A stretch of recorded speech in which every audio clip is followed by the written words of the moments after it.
Hello everyone, welcome back to our YouTube channel RNCC Nursing Online Coaching and Online Test Series।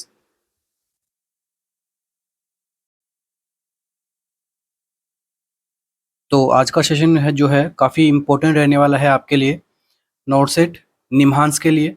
ठीक है, important MCQs discuss करेंगे microbiology से related. कौन से MCQs रहेंगे? Microbiology से रिलेटेड हम एमसीक्यू सॉल्व करने वाले हैं।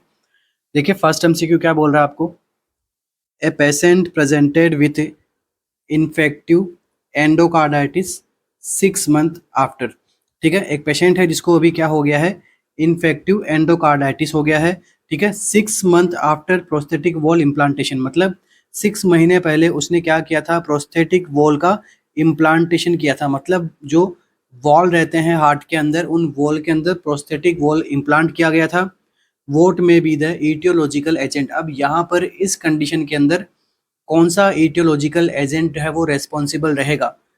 क्या पूछा गया आपसे कि एंडोकार्डाइटिस तो हो गया, कब हुआ? 6 महीने बाद में। तो किसका हुआ है? प्रोस्थेटिक वॉल लगाने के बाद में एंडोकार्डाइटिस हुआ। तो यहाँ पर इसका मेजर ईटियोलॉजिकल एजेंट जो है वो क्या रहेगा? इंपॉर्टेंट एमसीक्यू है, ठीक है, और रिपीट भी होता है, बार बार रिपीट होता है ये एमसीक्यू। ठीक है, ऑप्शन देखिए, staphylococcus epidermidis, pseudomonas aeruginosa, streptococcus viridans या फिर स्टेफाइलोकोकस ओरियस।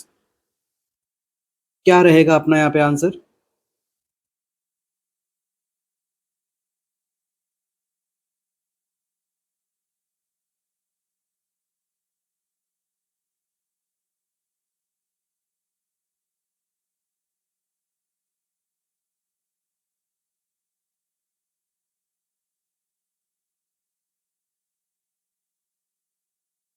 तो देखो एंडोकार्डाइटिस से आप सिंपली अगर आपको पूछ ले कि एंडोकार्डाइटिस के अंदर होता क्या है, तो इसके अंदर आपको क्या देखने को मिलता है?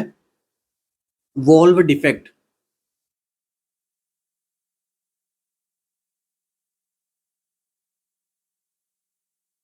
एंडोकार्डाइटिस में आपको क्या देखने को मिलता है? Valve defect. ठीक है, अब देखिए हार्ट के अंदर हमारे दो टाइप के वॉल रहते हैं। एक रहता है नेचुरल वॉल, दूसरा रहता है प्रोस्थेटिक वॉल।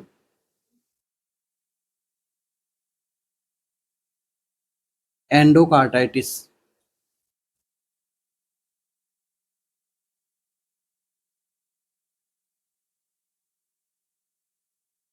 अब जो नेचुरल वॉल में अगर एंडोकार्डाइटिस होता है, इसे हम क्या बोलते हैं? Native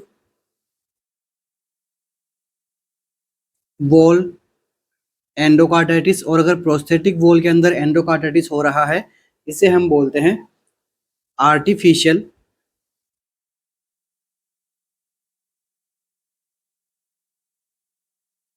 wall endocarditis. ठीक है, ये तो सिंपल सी मीनिंग थी, सभी को समझ में आ गई होगी। अब देखो आपसे एमसीक्यू क्या पूछा गया है आपसे, प्रोस्थेटिक वॉल में क्या हो गया है? एंडोकार्डाइटिस हो गया है। यहां से आपका एमसीक्यू बना है, तो अपना आंसर क्या रहेगा correct?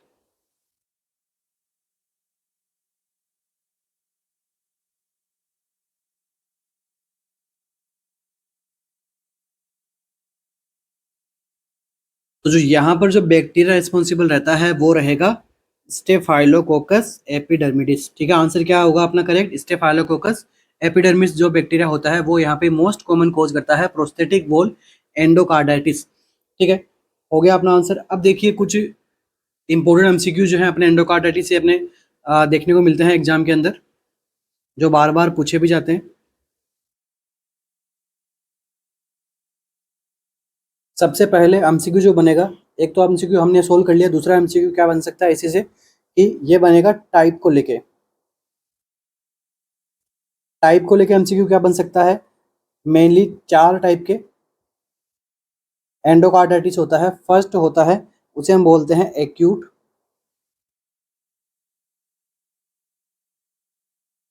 Bacterial endocarditis.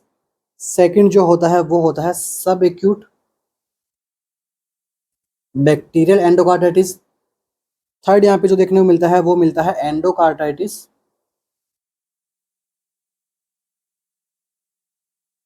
IV drug users, and fourth यहाँ पे जो मिलता है वो मिलता है प्रोस्थेटिक वॉल एंडोकार्डाइटिस। अब यहाँ से एमसीक्यू अपने क्या क्या बन सकते हैं, तो देखिए MCQ number 1, prosthetic wall endocarditis अगर आपसे पूछे तो इसका पॉजिटिव एजेंट क्या रहेगा, स्टेफाइलोकोकस।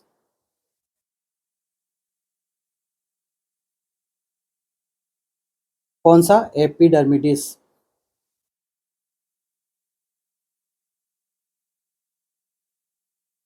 जो हमारा इस एमसीक्यू का आंसर भी है, ठीक है, सीधा सीधा एमसीक्यू बना हुआ है यहाँ पे, ठीक है। और इस जो भी हम एमसीक्यू सोल्व कर रहे हैं निम्हांस को लेके, नोटसेट को लेके, और केजीएमयू के अंदर भी ये क्लासेस जो है इंपॉर्टेंट रहने वाली है, ठीक है। दूसरा देखिए एंडोकार्डाइटिस आईवी ड्रग यूजर्स, ठीक है, आईवी ड्रग्स यूजर्स के अंदर अगर एंडोकार्डाइटिस हो रहा है तो इसका यहाँ पे कौन सा बैक्टीरिया रिस्पॉन्सिबल होता है, वो होता है MRSA। क्या हो गया, मेथिसिलिन रेसिस्टेंस स्टेफाइलोकोकस ओरियस, ठीक है, और स्यूडोमोनास भी यहाँ पे कॉज कर सकता है। थर्ड वन एमसीक्यू, सब एक्यूट एंडोकार्डाइटिस, यहाँ पर जो है वो मेन बैक्टीरिया कौन सा रहता है, स्टेफाइलोकोकस वायरिडिन्स। इसके बाद में फर्स्ट वन जो है यहाँ पे क्या हो सकता है, मोस्ट कॉमन ओरियस। ये मेनली 4 टाइप के बैक्टीरिया होते हैं जो अलग अलग कैटेगरी के अंदर एंडोकार्डाइटिस कॉज करते हैं, ठीक है। तो यहाँ पर देखिए एक्यूट में और एंडोकार्डाइटिस आईवी ड्रग्स यूजर्स के अंदर staphylococcus methicillin resistant staphylococcus Orius या फिर डायरेक्ट स्टेफाइलोकोकस ओरियस को अपन यहाँ पे आंसर करेक्ट मानेंगे, ठीक है। दोनों के अंदर इक्वली रहता है, ठीक है, और यही यहाँ पे आईवी ड्रग्स यूजर्स के अंदर ही मोस्ट कॉमनली कॉन्टेक्ट में आता है, ठीक है। ये हमारा नॉर्मल फ्लोरा रहता है स्किन के ऊपर, कहाँ प्रेजेंट रहता है स्टेफाइलोकोकस ओरियस, स्किन के ऊपर। जब कभी सर्जरी वगैरह होती है तो ये अंदर चला जाता है ब्लड स्ट्रीम के अंदर, फिर वहाँ से इन्फेक्शन वगैरह कोज करता है। नेक्स्ट बात करते हैं इसके साइन एंड सिम्टम्स को लेके, डायरेक्ट एमसीक्यू बनता है एंडोकार्डाइटिस से लेके। देखिए साइन एंड सिम्टम, पूरा टॉपिक कंप्लीट हो जाएगा अपना साइन एंड सिम्टम अगर पढ़ लेंगे तो देखो साइन एंड सिम्टम्स के अंदर बात करें तो यहाँ पे क्या देखने को मिलेगा, एक मेनोमिक है,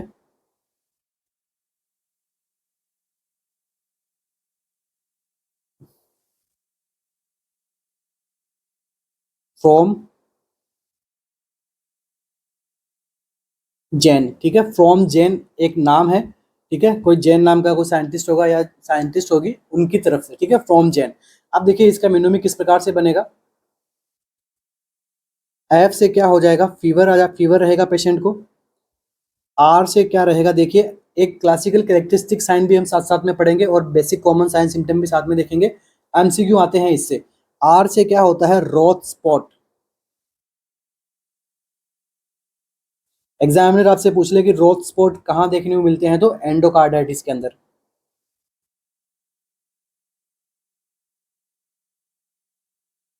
और होता क्या है रोथ स्पॉट के अंदर, तो ये देखिए अगर आपको डेफिनेशन भी पूछ ले तो antigen antibody complex in eyes क्या कहलाते हैं, रोथ स्पॉट। इसके बाद में देखिए ओ से क्या होता है, ओस्लर नोड्स।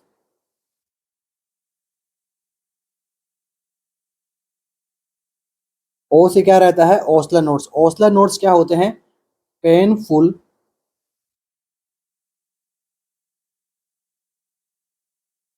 एंटीजन एंटीबॉडी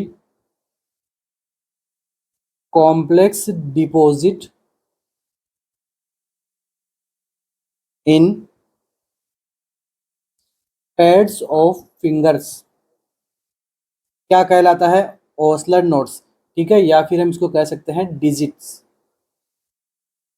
नेक्स्ट देखिए एम से क्या देखने को मिलेगा, मुरमुर। जब कभी भी एंडोकार्डाइटिस होता है तो यहाँ पर किस प्रकार का यहाँ पे डैमेज देखने को मिलता है, इसके अंदर क्या होता है, डैमेज होता है, ठीक है, एंडोकार्डियम के लेयर के अंदर, तो वहाँ पे साउंड आपको देखने को मिलेगा, कैसे मिलेगा, मुरमुर साउंड। इसके बाद में नेक्स्ट बात करते हैं जे से क्या होता है, जेनेवे लीजन।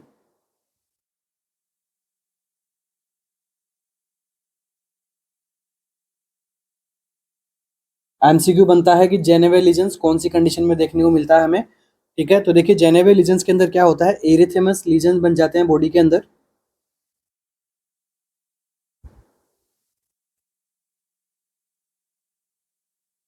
इरेथेमस लीजन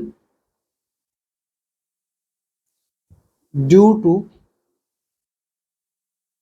एम्बोली, ठीक है, स्मॉल, ठीक है, एम्बोलिज्म की वजह से स्किन के अंदर इरेथेमस लीजन का बन जाना, इसे हम क्या कहते हैं, जेनेवे लीजन, ठीक है। इनका कैरेक्टरिस्टिक्स क्या रहते हैं, स्मॉल रहते हैं और पेनलेस रहते हैं ये, ठीक है। और कौन सी कंडीशन में देखने को मिलते हैं, तो एंडोकार्डाइटिस, भूलना नहीं है। इसके अलावा ए से क्या देखने को मिलेगा, एनीमिया देखने को मिलता है, ठीक है। एन से क्या देखने को मिलेगा, नेल बेड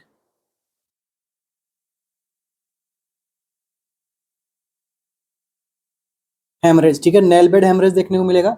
और ई से फाइनली क्या देखने को मिलेगा, एम्बोलाई, ठीक है। तो ये हो गए हमारे क्या sign and symptom complete endocarditis को लेके, ठीक है। अब देखिए ये तो हो गए अपने एमसीक्यूज, जितने भी प्रकार के छोटे एमसीक्यू बनते हैं। अब एक दो एमसीक्यूज और मैं आपको यहाँ पे बताना चाहूंगा कि अपना आंसर तो क्या रहा, ऑप्शन नंबर 1 क्यों रहा, क्या रहा, वो हमने देख लिया।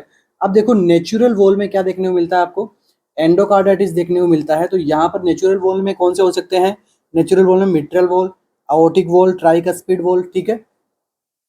तो सबसे ज्यादा एंडोकार्डाइटिस कौन से वॉल में देखने को मिलता है, नेचुरल वॉल के अंदर, तो ये होता है मिट्रल वॉल। उसके बाद में कहाँ देखने को मिलता है, ट्राइकस्पिड। एंड उसके बाद में कहाँ देखने को मिलता है, ट्राइकस्पिड के पहले आयोटिक आएगा,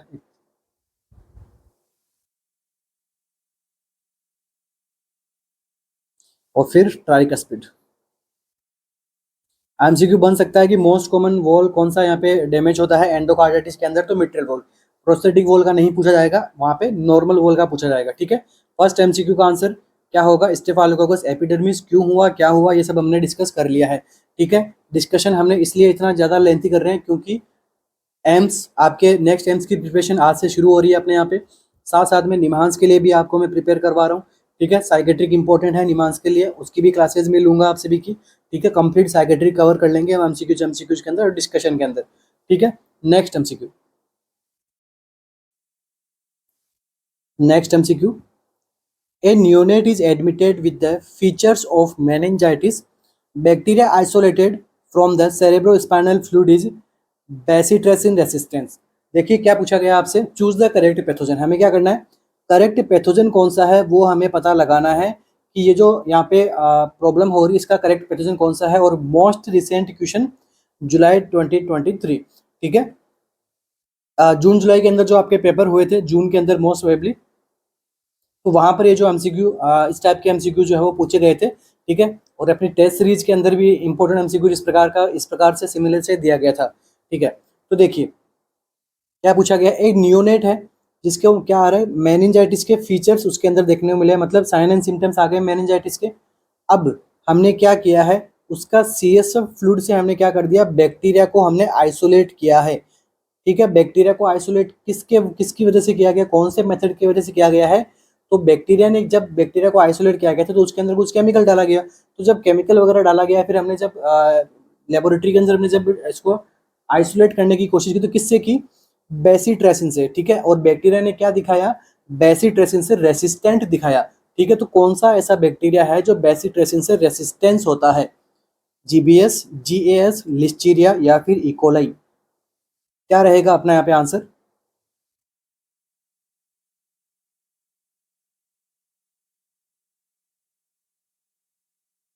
बेसिट्रेसिन रेसिस्टेंट है, ये ध्यान में रखना, ठीक है। इंपॉर्टेंट एमसीक्यू है। निम्हांस में ब्रेन रिलेटेड, क्योंकि वो एक न्यूरोलॉजिकल इंस्टीट्यूट है, इंपॉर्टेंट होता है उनके लिए नर्वस सिस्टम।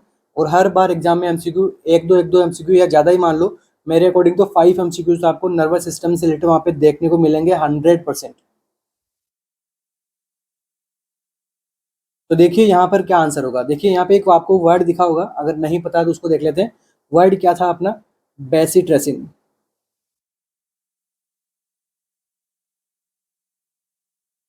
तो देखिए बेसिट्रेसिन क्या है, बेसिट्रेसिन क्या है, एक प्रकार की पेप्टाइड एंटीबायोटिक है।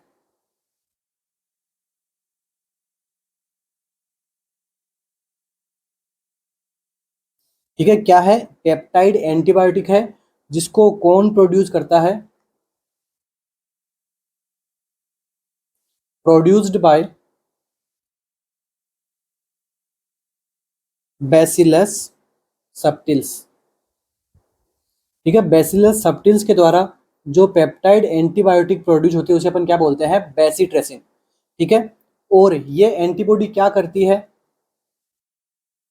Antibody inhibit cell wall synthesis.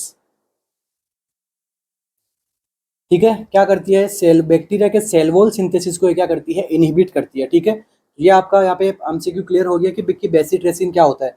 अब देखिए बेसिट्रेसिन क्या करता है, कुछ बैक्टीरियाज के ऊपर काम करता है, कुछ तो इसके खिलाफ रेसिस्टेंस हो जाता है, कुछ जो है जिनकी सेल वॉल सिंथेसिस रुक जाता है वो डेड हो जाते हैं। ठीक है, तो ऐसे ये मेजर इसका काम क्या है? It help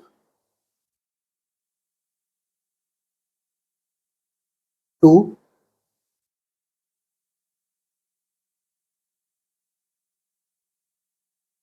distinguish the beta haemolytic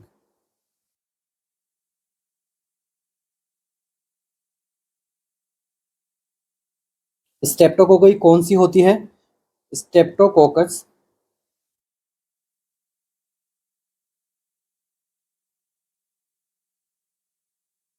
एगलैक्टी and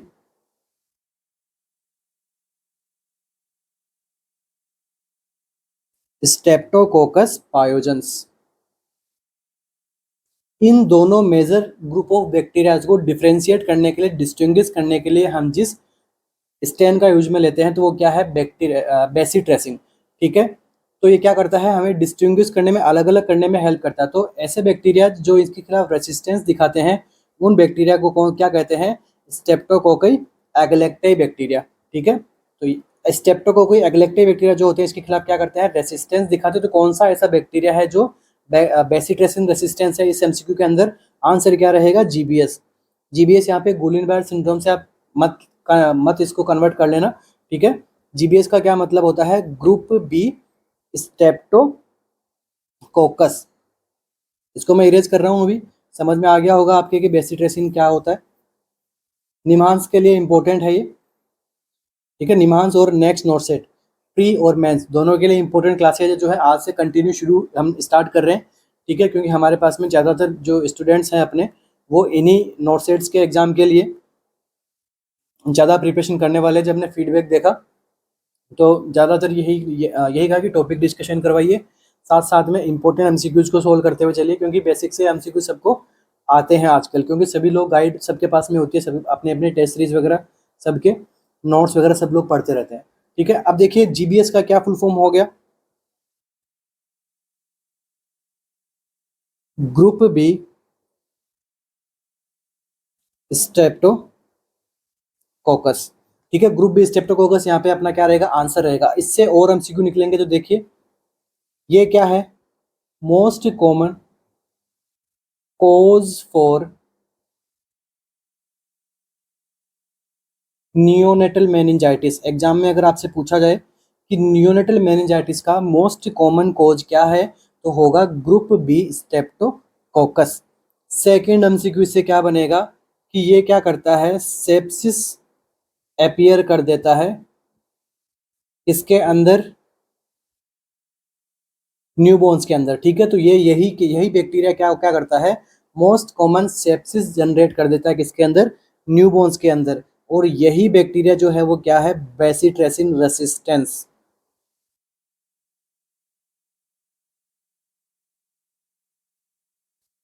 इसके अलावा और क्या एमसीक्यू बन सकता है यहाँ से?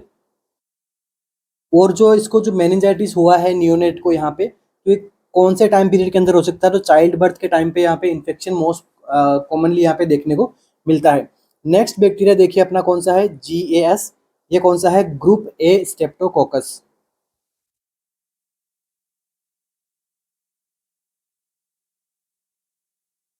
ठीक है, माइक्रोबायोलॉजी की एमसीक्यू सेशन है आज का। ठीक है, बट ये अपना एमएसएन को भी कवर करता है, फंडामेंटल ऑफ नर्सिंग को भी कवर करता है। ठीक है। जो ग्रुप ए स्ट्रेप्टोकोकस है वो लेस कॉमनली रहता है मेनिंजाइटिस को लेके लिस्टीरिया। नेक्स्ट देखिए लिस्टीरिया, ये क्या होता है, बैक्टीरियासिन से सेंसिटिव होता है, ठीक है, सेंसिटिव विथ बैक्टीरियासिन, और ये भी अपने मेनिंजाइटिस कोज करता है नियोनेट में, मगर इतना फ्रिक्वेंटली नहीं कर पाता है जितना स्ट्रेप्टोकोकस यहाँ पे कोज करता है, ठीक है। नेक्स्ट देखिए इकोलाई, इकोलाई भी क्या कोज कर सकता है, नियोनेटल मेनिंजाइटिस को कोज कर सकता है, मगर ये भी क्या है, बैक्टीरियासिन रेसिस्टेंस नहीं है, दोनों ही यहाँ पे नॉट बेसिट्रेसिन रेसिस्टेंस, इसलिए अपने आंसर ये दोनों नहीं गए। ऐसे तो ये भी करता है न्यूनेटल मेनिंजाइटिस और इकोलाई भी न्यूनेटल मेनिंजाइटिस कोज करता है, ठीक है। तो नेक्स्ट एमसीक्यू अपना, इस एमसीक्यू का आंसर क्या रहा, ग्रुप बी स्ट्रेप्टोकोकस, जो कि एज बेसिट्रेसिन रेसिस्टेंस की तरह काम करता है, इसलिए अपना आंसर क्या जाएगा, ऑप्शन नंबर ए। बाकी मेनिंजाइटिस की क्लासेस मैंने कंप्लीटली ले रखी है, अगर आपको फिर से मेनिंजाइटिस पढ़ना है एक बार तो आप कमेंट बॉक्स के अंदर बता सकते हो। क्लासेस अच्छी लग रही है तो फिर भी आप जरूर कमेंट करके बताइएगा मुझे।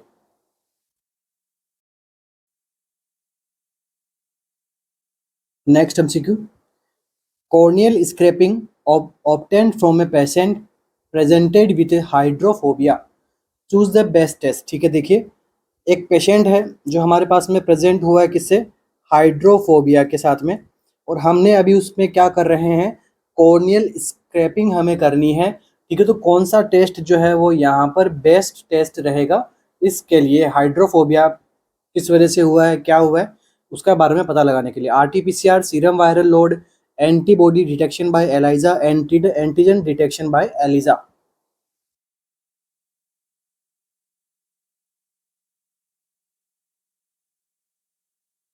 क्या आंसर रहेगा अपना,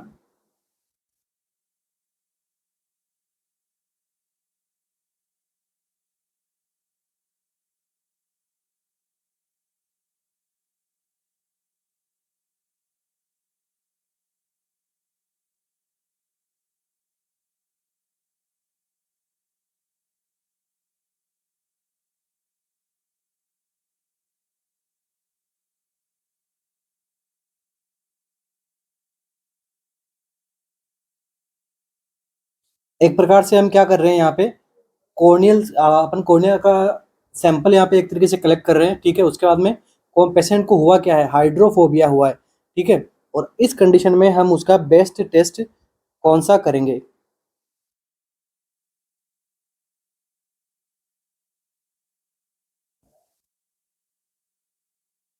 और कॉर्नियल स्क्रैपिंग जो हम करते हैं वो कौन सी कंडीशन में करते हैं, कॉर्नियल अल्सर के अंदर, किसी प्रकार का कॉर्निया के अंदर अल्सर हो गया हो, स्वेलिंग हो गया, वो यहाँ पे तो हमें क्लियरली बताया गया है कि रीजन क्या है, उसको प्रेजेंट किसके साथ हुआ, हाइड्रोफोबिया के साथ में।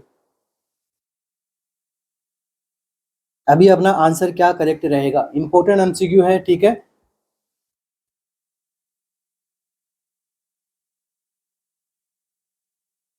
तो देखिए यहाँ पर अपना जो आंसर करेक्ट होगा वो होगा RTPCR, reverse transcriptase polymerase chain reaction, ठीक है, ये इसकी फुल फॉर्म होती है, ये यहाँ पे अपना बेस्ट आंसर रहेगा। क्यों रहेगा, तो देखो हाइड्रोफोबिया जो होता है वो कौन सी कंडीशन के अंदर देखने को मिलता है, तो हाइड्रोफोबिया क्या है, एक प्रकार का क्लासिक सिम्टम होता है, ये तो आप सभी ने पढ़ ही रखा होगा, क्लासिक सिम्टम होता है किसका, होता है रेबीज वायरस का। रेबीज वायरस का क्या है, क्लासिकल सिम्टम होता है, ठीक है। तो इसको हम डिटेक्ट करना है तो हम क्या करेंगे, आरटीपीसीआर, ठीक है, ये यहाँ पे क्या रहती है, डू आरटीपीसीआर, आरटीपीसीआर क्या होती है, sensitive and specific test to detect the viral genetic material, ठीक है। अगर किसी का रेबीज नहीं पड़ा हुआ तो आप मुझे जरूर कमेंट बॉक्स के अंदर बताइए, मैं नेक्स्ट क्लास के अंदर रेबीज से रिलेटेड एक दो एमसीक्यूज लाऊंगा और पूरा रेबीज में आपको यहाँ पे कवर अप करवा दूंगा, ठीक है। तो आप जरूर कमेंट करके मुझे बताना क्लास कैसी लग रही है, कंटिन्यू इसी प्रकार से रखें, या फिर आपको एकदम सिंपल सिंपल एमसीक्यू चाहिए ताकि आपका कॉन्फिडेंस बूस्टअप रहेगा। अगर सिंपल एमसीक्यू 10 एमसीक्यू सोल्व कराऊंगा, 10 आपको आ जाएंगे वो एमसीक्यू, तो आपको लगेगा कि हाँ मेरी प्रिपरेशन अच्छी है। और मैं यहाँ पे थोड़े स्टैंडर्ड के एमसीक्यू सोल्व करवा रहा हूँ, जैसे अभी मैं आज की क्लास ले रहा हूँ, तो आप मुझे ज़रूर बताइएगा एक बार कि आपको किस प्रकार की क्लासेज चाहिए। ठीक है, आरटीपीसीआर यहाँ पे क्या है, अपना बेस्ट आंसर रहेगा। और जब हम यहाँ पर कॉर्नियल स्क्रैपिंग के बाद में हम जब आरटीपीसीआर करेंगे, कॉर्नियल जो हम सैंपल कलेक्ट करेंगे वहाँ पे, और ये हम वहाँ पे क्या बता देगा, वायरल का जेनेटिक मटेरियल वहाँ पे आरटीपीसीआर की मदद से पता लग जाएगा। और हम देख पाएंगे कि ये किसकी वजह से हो रहा है, रेबीज वायरस की वजह से हो रहा है, जिसकी वजह से आगे हम इसके फर्दर जो भी अप्रोप्रिएट अपना मैनेजमेंट रहेगा वो हम स्टार्ट कर देंगे। ठीक है, बाकी सीरम वायरल लोड, एलिजा वगैरह यहाँ पर इतने बेस्ट नहीं है जितने आरटीपीसीआर बेस्ट है। Next MCQ, all of the following associated with exotoxins except आपसे पूछा है कि सभी के सभी ऑप्शंस जो है वो एसोसिएट करते हैं एक्सोटॉक्सिन से, एक को छोड़ के। HUS, toxic shock syndrome, meningitis या फिर स्यूडोमेम्ब्रेनस कोलाइटिस। क्या रहेगा आंसर, कौन सा ऐसा ऑप्शन है जो एक्सोटॉक्सिन से एसोसिएशन में नहीं है। ठीक है, एक्सोटॉक्सिन्स में काम में नहीं आता। ठीक है, एक्सोटॉक्सिन वाली प्रक्रिया नहीं करता। कौन सा ऑप्शन है, देखिए HUS का क्या मीनिंग होता है, एग्जाम में आपको इसी प्रकार से एमसीक्यू मिलेगा, अगर ये एमसीक्यू मिलेगा तो। ठीक है, इंपॉर्टेंट एमसीक्यू है आपके नॉट सेट प्री के लिए।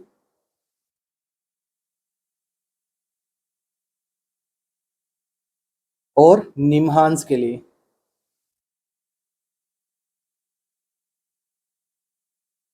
तो देखिए HUS का क्या मतलब होता है, हीमोलाइटिक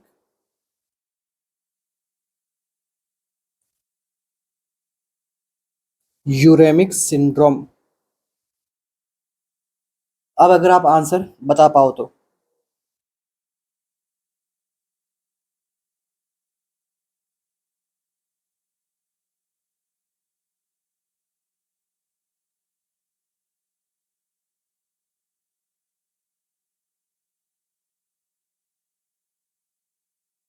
तो देखिए क्या रहेगा आंसर इसके अंदर। सबसे पहले हम बात करते हैं एक्सोटॉक्सिन्स को लेके। क्या होते हैं एक्सोटॉक्सिन्स, तो एक्सोटॉक्सिन्स क्या होते हैं, एक प्रकार के टॉक्सिक सब्सटेंस होते हैं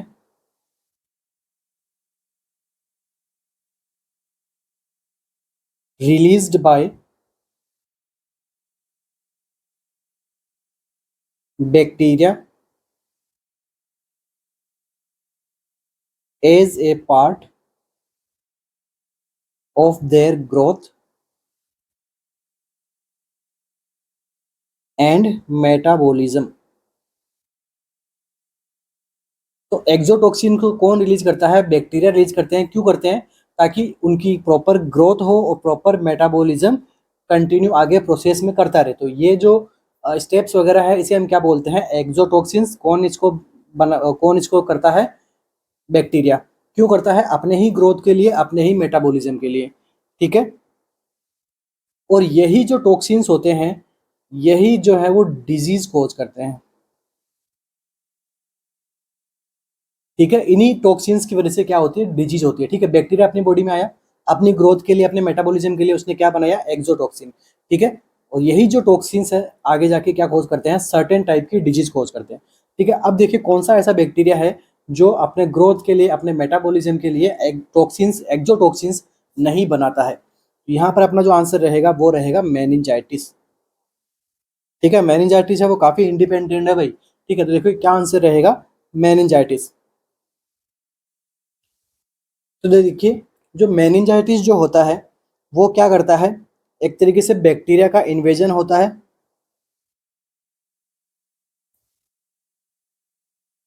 कहाँ पे, मेनिंजीज के अंदर। और मेनिंजीज क्या होती है, प्रोटेक्टिव मेम्ब्रेन होती है।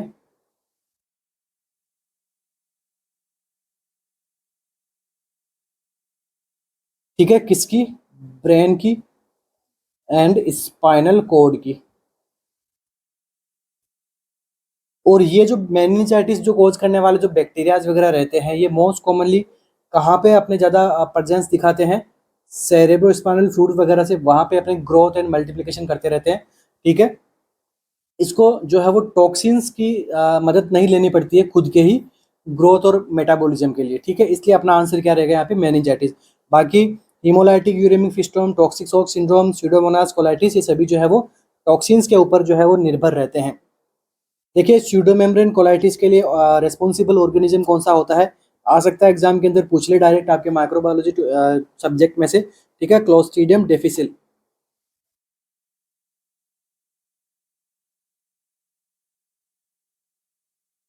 यहाँ पर क्या है, पॉजिटिव एजेंट रहता है। ये क्या करता है, एक्सोटॉक्सिन्स प्रोड्यूस करता है।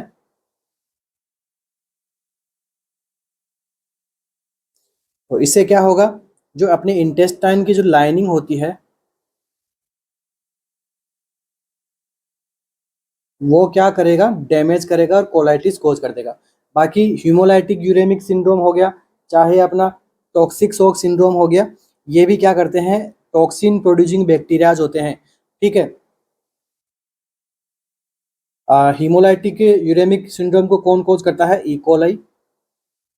और टॉक्सिक शॉक सिंड्रोम जो है इसको कौन कोज करता है, स्टेफाइलोकोकस ओरियस। पूछ ले एग्जाम में आपसे तो आपको गलत नहीं करके आना है। यहाँ पे मैंने आपको सब कुछ बता दिया है एक एमसीक्यू के अंदर। अब आप तरीके से देखो तो मैंने एक एमसीक्यू के अंदर 6 एमसीक्यू सोल्व कराए हैं, ठीक है। तो 4 एमसीक्यू के अंदर मोर देन 30 एमसीक्यू जो है वो मैंने अब तक आपको सोल्व करवा दिए हैं। आप भले प्रीवियस वीडियो में आप वापस स्टार्ट से एंड तक आइए, आपको यहाँ पे मोर देन 30 एमसीक्यूज मैंने अब तक सोल्व करवा दिए हैं, जिससे इंपॉर्टेंट और वेरी इंपॉर्टेंट एमसीक्यूज बन सकते हैं, चाहे वो सिनेरियो बेस हो मेंस के लिए, चाहे वो डायरेक्ट एमसीक्यू हो प्री के लिए, और चाहे वो निमांस के लिए अपना न्यूरोलॉजी से एमसीक्यू हो। नेक्स्ट एमसीक्यू,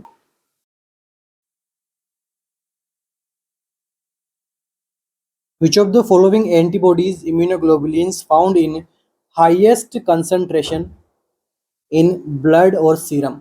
कौन सी एंटीबॉडी इम्यूनोग्लोबुलिन जो है वो हाईएस्ट प्रेजेंट रहती है ब्लड के अंदर या सीरम के अंदर, आईजीए, आईजीजी, आईजीएम और आईजीडी, ठीक है। सिंपल एमसीक्यू है, आई डोंट थिंक कि ये तो किसी का गलत होने वाला है।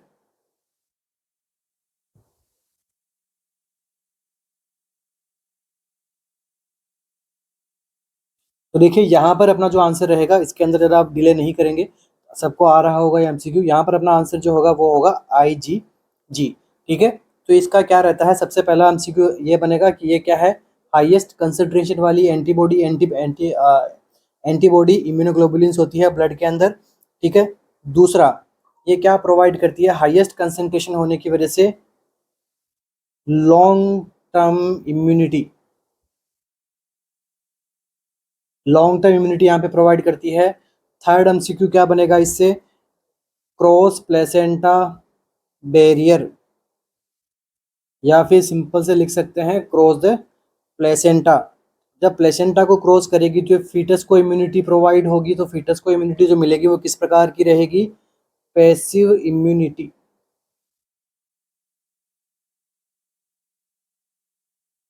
ठीक है। फीटस को कौन सी इम्यूनिटी मिलेगी, पैसिव इम्यूनिटी, ठीक है। जो आईजीए एंटीबॉडी होती है वो कहाँ पे देखने को मिलेगी हमें,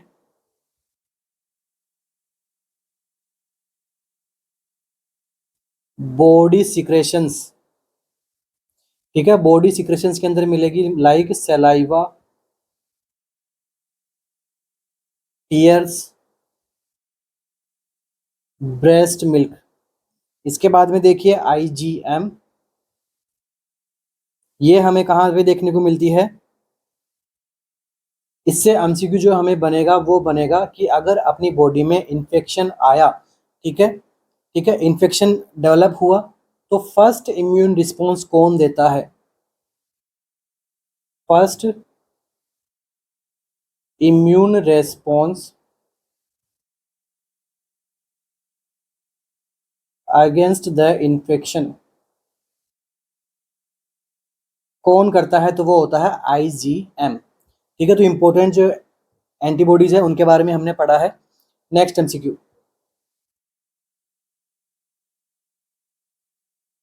the cells that participate in inflammation known as macrophage are known by what name in the liver. ऐसी लीवर की सेल जिन्हें हम क्या कहते हैं, मैक्रोफेजेस कहते हैं, जो किसके अंदर पार्टिसिपेट करती है, इन्फ्लामेशन की प्रोसेस के अंदर, और वो कहाँ पे प्रेजेंट रहती है, लीवर में। तो इन सेल्स को, इस प्रकार की मैक्रोफेजेस सेल को हम क्या कहेंगे, कुफर सेल, हाफ बार सेल, मोनोसाइट या फिर मेसेंजियल सेल।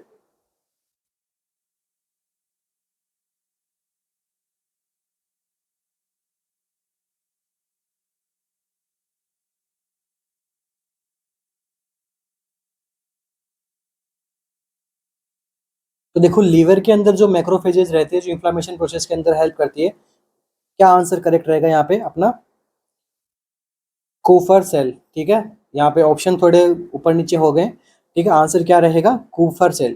ठीक है, तो ये क्या काम करती है, मैक्रोफेज का काम करती है।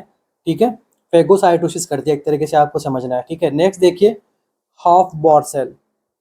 हाफ बोर सेल क्या काम करती है, कहाँ पे इन्वॉल्व रहती है, तो involve into fetal development and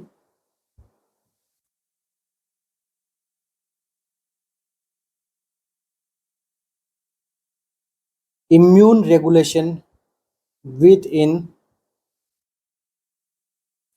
placenta. ठीक है, एक तो ये क्या काम करती है, फीटल डेवलपमेंट में हेल्प करती है, दूसरा इम्यून रेगुलेशन का काम करती है, कहाँ पे, प्लेसेंटा के अंदर। ठीक है, नेक्स्ट देखिए क्या है, मिजेंजियल सेल या मोनोसाइट। ठीक है, मोनोसाइट क्या करती है, सर्कुलेटिंग इम्यून सेल होती है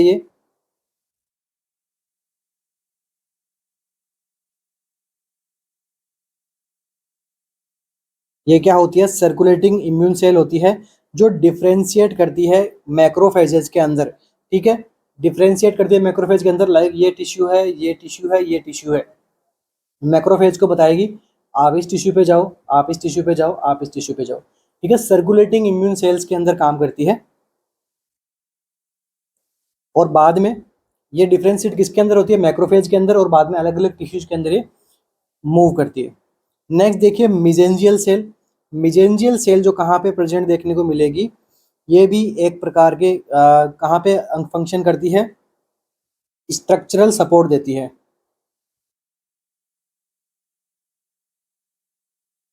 स्ट्रक्चरल सपोर्ट यहाँ पे प्रोवाइड करती है, कहाँ पे लोकेटेड रहती है,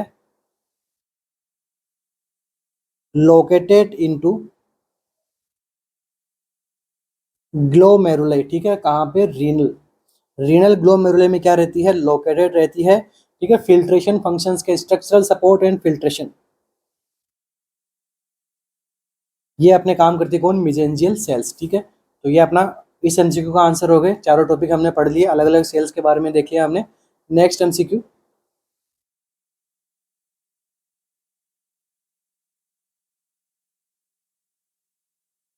rheumatoid arthritis occurs due to. ठीक है, जो रूमेटोइड आर्थराइटिस जो हो रहा है, वो किसकी वजह से हो रहा है, टाइप 2 हाइपर सेंसिटिविटी रिएक्शंस की वजह से, ऑटो इम्यूनिटी की वजह से, टाइप 1 हाइपर सेंसिटिविटी रिएक्शंस की वजह से, या फिर इम्यूनो डिफिशियंसी की वजह से।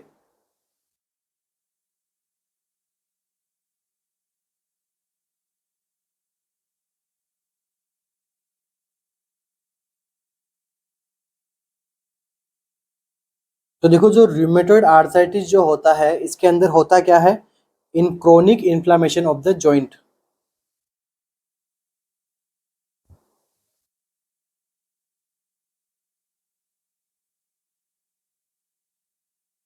इसके अंदर क्या होता है, क्रोनिक इन्फ्लामेशन होता है जॉइंट का। ठीक है, और इसके अंदर होता क्या है, तो ये एक प्रकार का इम्यून सिस्टम मीडिएटेड प्रॉब्लम है। तो ऑटो इम्यूनिटी यहाँ पर क्या करेगी, मेजर रोल करती है इसको डेवलप करने के लिए। इसकी वजह से क्या होता है, जो साइनोवियम रहता है, ये क्या करती है, साइनोवियम को टारगेट करती है जॉइंट के अंदर, जिसकी वजह से जो साइनोवियम, जो जॉइंट की जो लाइनिंग वगैरह है, उनके अंदर क्या होता है, इन्फ्लामेशन, लाइनिंग ऑफ जॉइंट, इनमें क्या होगा, इन्फ्लामेशन, पेन, जॉइंट डैमेज। इसमें देखने को मिलता है रूमेटॉइड आर्थराइटिस के अंदर। और जब आप इसके इन्वेस्टिगेशन करोगे, आप एक्सरे देखोगे रूमेटॉइड आर्थराइटिस के अंदर कि जो जॉइंट रहेगा, जॉइंट के बीच में जो गैप होता है वो यहाँ पे क्या हो जाएगा, कम हो जाएगा जॉइंट गैप। और यहाँ पे कौन कौन से साइन आपको देखने को मिलेंगे, कौन कौन सी डिफॉर्मिटीज देखने को मिलेगी, यहाँ से भी एमसीक्यू बनता है। Deformities number 1, boutonniere deformity.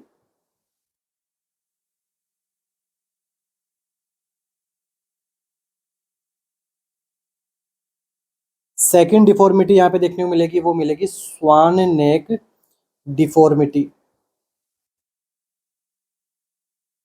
Okay. Third जो डिफॉर्मिटी यहाँ पे देखने को मिलेगी वो मिलेगी जेड डिफॉर्मिटी। फोर्थ यहाँ पर जो डिफॉर्मिटी देखने को मिलेगी वो मिलेगी wind Swift deformity.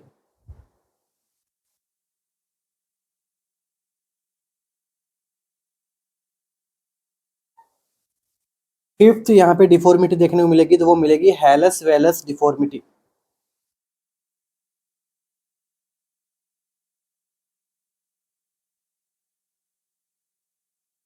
And last में फाइनल डिफॉर्मिटी देखने को मिलेगी, ये क्या होता है, हैमर टो। तो टोटल यहाँ पे 6 डिफॉर्मिटीज देखने को मिलती है बोन रिलेटेड, इसके अंदर रूमेटोइड आर्थराइटिस के अंदर। अगर ये टॉपिक किसी का नहीं पढ़ा हुआ है तो ज़रूर कमेंट कीजिएगा, मैं इस टॉपिक को डिस्कस कर लूँगा। ठीक है, एमसीक्यू पैटर्न में डिस्कस करेंगे, ऐसे नहीं कि मैं इसकी थ्योरेटिकल क्लास लूँगा। बस मैं इसके रूमेटोइड आर्थराइटिस के एमसीक्यू सेलेक्ट करूँगा, फिर मैं जब उनको डिस्कस करते करते इस टॉपिक को कंप्लीट करवा दूंगा। 2-3 एमसीक्यूज़ के अंदर कंप्लीट हम टॉपिक पढ़ लेंगे। ठीक है, तो क्या रूमेटॉइड आर्थराइटिस के अंदर इस प्रकार के जो एमसीक्यूज़ आपको देखने को मिल सकते हैं। डिफॉर्मिटी से जो है इमेज बेस भी बन सकता है एमसीक्यू आपका। निमांस के अंदर नहीं पूछते इमेज बेस, एम्स का ही है वो सारा सिस्टम। ठीक है, तो ये टोटल 6 प्रकार की डिफॉर्मिटीज जो है हमें देखने को मिलती है किसमें, रूमेटॉइड आर्थराइटिस के अंदर। कैसी प्रॉब्लम है, ऑटो इम्यूनिटी प्रॉब्लम है। Next MCQ, a patient develop runny nose, wheezing several time year. These feature are due to degranulation of which of the following। देखिए एक पेशेंट को क्या हो रहा है, रनी नोज हो रहा है, वीजिंग यहाँ पे साउंड देखने को मिल रहा है। 1 साल में कई बार इस प्रकार का ऐसा हो जाता है। अब ये फीचर है किसके डीग्रेनुलेशन की वजह देखने को मिलेगा, न्यूट्रोफिल की, मोनोसाइट की, इयोसिनोफिल की, या फिर मास्ट सेल की।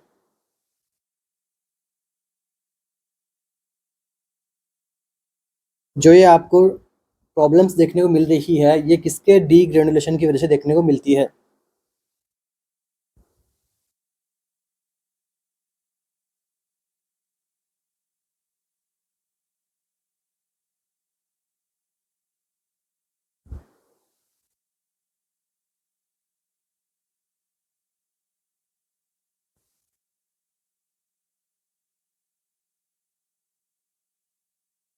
तो देखिए यहाँ पे क्या है, रनी नोज है पेशेंट का और साथ में वीजिंग जैसे साउंड आ रहे हैं। तो मतलब क्या आप सजेस्ट कर सकते हो यहाँ पे, ठीक है, आपको क्या लगता है क्या प्रॉब्लम हो रही होगी पेशेंट को यहाँ पे।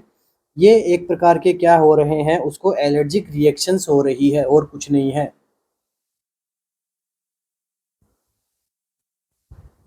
मतलब एलर्जिक करने वाले जो सब्सटेंसेस वगैरह है, केमिकल वगैरह या फिर पैथोजन वगैरह है, वो यहाँ पे क्या हो रहे हैं, मास्ट सेल के डीग्रेनुलेशन की वजह से क्या हो रहा है, एलर्जिक रिएक्शंस यहाँ पे क्या हो रही है, ट्रिगर हो रही है। और जो है वो इस प्रकार के साइन सिम्टम्स जो है वो पेशेंट के अंदर डेवलप हो रहे हैं।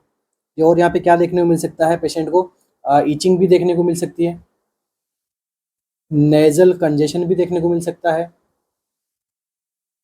तो आंसर क्या करेक्ट रहेगा आपका, mast cell.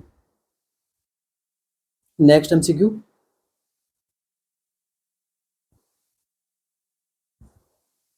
A patient presents with GI distress on inquiry patient ने बताया he usually eats food outside. वो प्रायकर जो है वो आउटसाइड ईटिंग करता है। Which of the following hepatitis can develop following this. तो कौन से प्रकार का हेपेटाइटिस जो है यहाँ पे डेवलप हो सकता है, hepatitis A, hepatitis B, hepatitis C या फिर हेपेटाइटिस डी?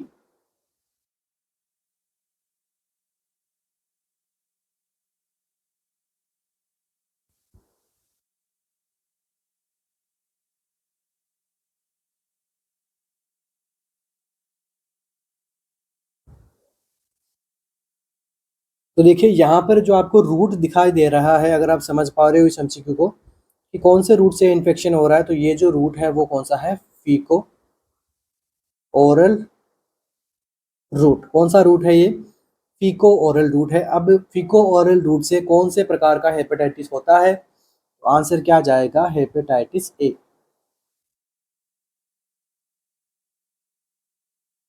ठीक है, अब देखिए ऑप्शन में क्या है। हेपेटाइटिस ए अपना क्या हो गया? करेक्ट आंसर हो गया। और इस प्रकार के हेपेटाइटिस को हम क्या बोलेंगे? Acute hepatitis. इसके अंदर क्या होगा पेशेंट को? Nausea, vomiting, abdominal pain, jaundice प्रकार के साइन सिम्टम आ सकते हैं। ठीक है, मगर एक्यूट रहेंगे, क्रोनिक होने के चांसेस इसमें कम रहता है। नीचे देखिए बी और सी, ये किस प्रकार के हेपेटाइटिस होते हैं? इन्हें हम बोलते हैं, ठीक है, ये तो हो गया फीको ओरल हो गया एक तो ए वाला। तो बी और सी जो होता है वो किस प्रकार का होता है? एक तो देखो ब्लड ट्रांसफ्यूजन से हो सकता है, और यहाँ पे सेक्सुअल एक्टिविटीज से हो सकता है, और यहाँ पे नीडल से हो सकता है। ठीक है, बाकी ब्लड बोर्न इन्फेक्शन है होता है ये। नेक्स्ट देखिए हेपेटाइटिस डी। हेपेटाइटिस डी तभी होगा जब पेशेंट को हेपेटाइटिस बी हो रखा होगा, तभी वो हेपेटाइटिस डी में कन्वर्ट हो जाता है। ठीक है, इसे हम बोल सकते हैं को इन्फेक्शन। अगर हेपेटाइटिस बी किसी को होगा, उसी को हेपेटाइटिस डी होता है। एक और हेपेटाइटिस होता है जिसे हम क्या बोलते हैं? Hepatitis E. वो भी किस प्रकार का रखता है? फीको ओरल रूट से होता है। ठीक है, और प्रेगनेंसी के अंदर ये काफी डेंजरस साबित हो सकता है। कौन सा? Hepatitis E. फुलमिनेंट हेपेटाइटिस आपने नाम सुना होगा। चलिए नेक्स्ट एमसीक्यू अपना, और ये अपने रिसेंट एमसीक्यूज के अंदर से ही एमसीक्यू पूछा गया है। ठीक है, इजी एमसीक्यू जो होते हैं मगर आते हुए भी कई बार गलत कर देते हैं। Next MCQ, next MCQ, A female is presented with foul smelling vaginal discharge. Wet mount was prepared and the microscopy of the discharge revealed motile tropozoites. What is the most likely infection? ठीक है, यहाँ पे most likely infection कौन सा हो सकता है? देखिए क्या गया था, फीमेल आपके पास में आई है, उसकी कंप्लेंट्स क्या थी? Fall smelling vaginal discharge. Vaginal discharge तो हो रहे हैं मगर उसकी स्मेल कैसी है? काफ़ी बैड है। हमने क्या किया? वेट माउंट माइक्रोस्कोपी टेस्ट किया। देखो एमसीक्यू में एमसीक्यू है, अभी मैं बताऊंगा किस प्रकार से। हमने माइक्रोस्कोपी टेस्ट किया, हमने क्या देखा कि हमने मोटाइल मूवमेंट करने वाले ट्रोपोजोइड्स को हमने वहाँ पे देखा। अब इसका क्या मोस्ट लाइकली इन्फेक्शन हो सकता है? बैक्टीरियल वेजिनोसिस, वाल्वोवेजाइनल कैंडिडियासिस, ट्राइकोमोनियासिस या फिर क्लेमाइडिया? क्या रहेगा आंसर यहाँ पे?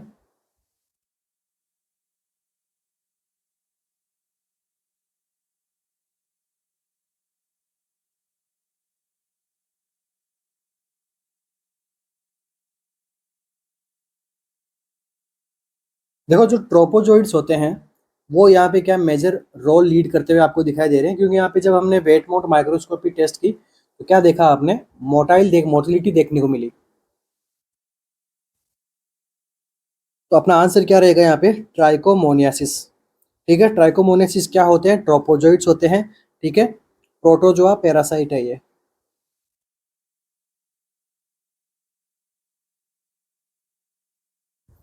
तो ये क्या करते हैं? ट्राइकोमोनियालिस वेजाइनलिस पूरा नाम ये है इसका, एग्जाम में इसी नाम से आपको देखने को मिलता है।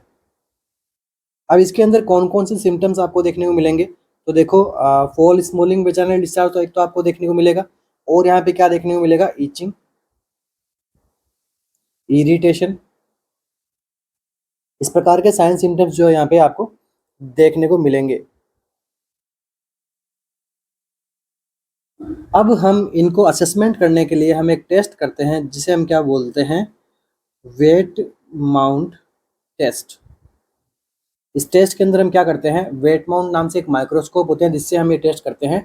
जो भी डिस्चार्ज वगैरह निकलता है उसको हम अंडर टेस्ट हम क्या देखते हैं, तो क्या देखने को मिलता है आपको, ट्रोपोजोइट्स की मोटिलिटी देखने को मिलती है, जिससे आपको पता लग जाएगा कि इसका जो बैक्टीरिया जो है वो क्या है, ट्राइकोमोनियासिस है।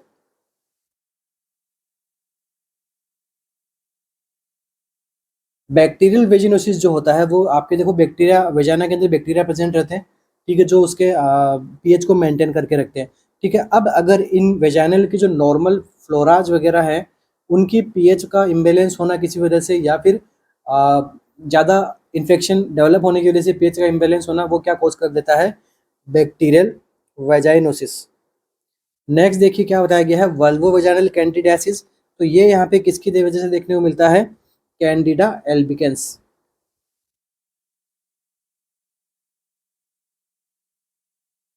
कैंडिडा एल्बिकेंस की वजह से यहाँ पे देखने को मिलता है। नेक्स्ट देखिए क्लेमाइडिया। क्लेमाइडिया किसकी वजह से देखने को मिलता है, क्लेमाइडिया ट्रैकोमेटिस।